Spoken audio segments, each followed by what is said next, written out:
You know, some people believe that depression is more common as we age, and within certain individuals that's true, but not necessarily. In fact, the happiest group, decade-wise, are those in their 70s. So I think it's spread across all age groups.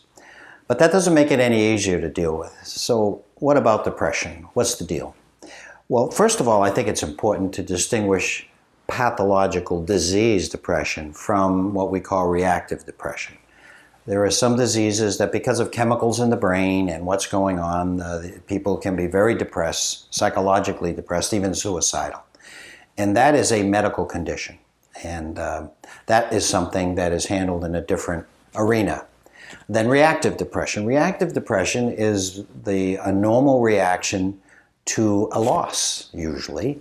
Life is full of slings and arrows, and some people have said aging is about loss. So we have lots of opportunity as we age to become sad or depressed. So what do we do about that? Well, first of all, what I just said I think is an important part, that this is a normal part of aging and of living. And it's okay to eat ice cream or chocolate or to lay in bed for a while within reason. Certainly if others are depending on you, you have to limit that, but just so you know that it is a normal reaction.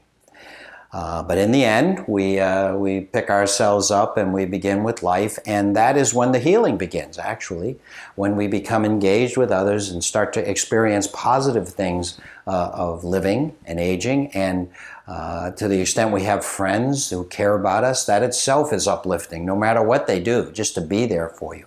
So when you're feeling down, depressed, think about those friends. If you can connect with them, all the better. Realize that this is normal. Seek out things that make you happy. Is it a song? Is it an animal? Is it a person? Is it nature in general? Is it a walk? Is it movement? Deliberately seek out those things, because that will help you through the tough time. Realize that all things change, and like it or not, realize none of us are getting out alive. And the longer we live, that's a privilege, and we can work at it and have a high quality of life, but it also puts us as a target to have things happen.